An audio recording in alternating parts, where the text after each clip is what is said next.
No, I'm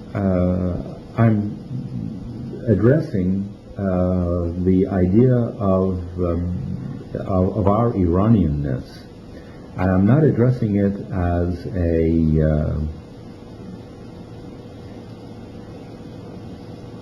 a limited point of view, but I'm addressing it as a very ancient culture that has contributed so much to the formation of world thought that we now, in fact, lose sight of how much contribution the country has made to world views. And still, I would imagine it has to contribute to world views. Forgetting politics, forgetting the transitory nature that 15 years ago we were held in highest of esteem, and then 8 years ago we were held in the lowest of esteem. Forgetting all these vacillations, but looking with certain equanimity to the overall long-range contribution of Persian culture, I really think that we owe it to ourselves and to the world to maintain a conscious, verbal,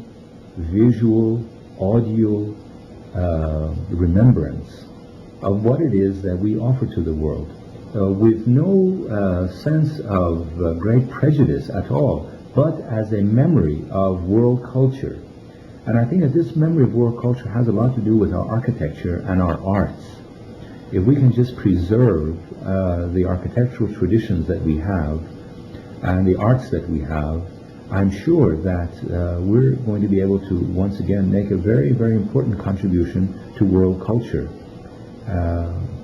And that's what drives me. When I came to teach at Harvard in 1977, when I sensed a need to now emphasize my academic dimensions, and that's why I came away from Iran.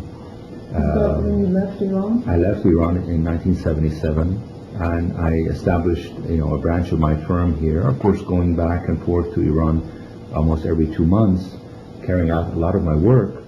But I came here with the intention that if one was going to make a impression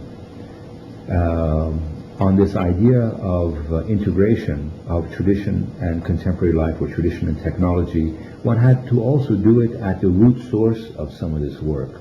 And so Harvard and MIT and Boston and this area are such a seedbed of the growth of world thought, of academic thought.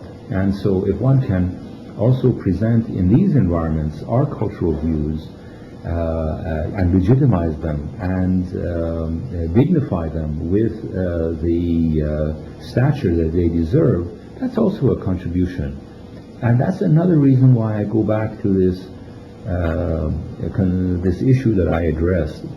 I really believe that we're going to go through an entire other phase. It's an awakening that all of us are sensing. There's a new consciousness. This new consciousness has to do with an enormous amount of understanding and sharing about all the great world cultures.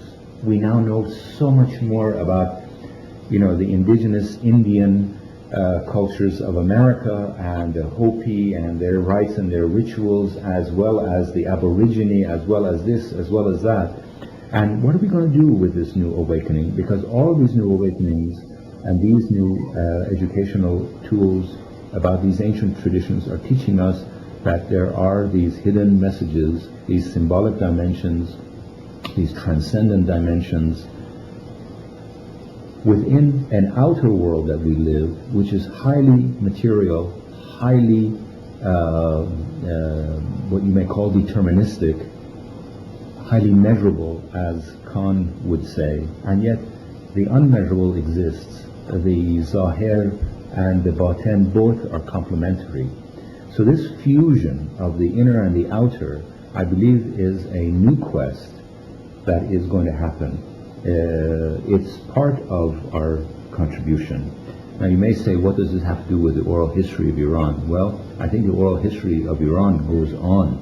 And my challenge to the Iranian is, what do we do next not what did we do. That has been done. Whatever you did is for the record. What now remains for us to do? What have been our messages and our lessons about our relationship to the environment? What have been our ways of integrating the transcendent within social change? If we can answer those, I believe that we're going to be making again a new contribution in this new Gaia consciousness that exists in the world. And that's, I guess, my next mountain to climb. Alan, thank you so much. I would love to go on and ask you more questions. Please don't. Thank you very much.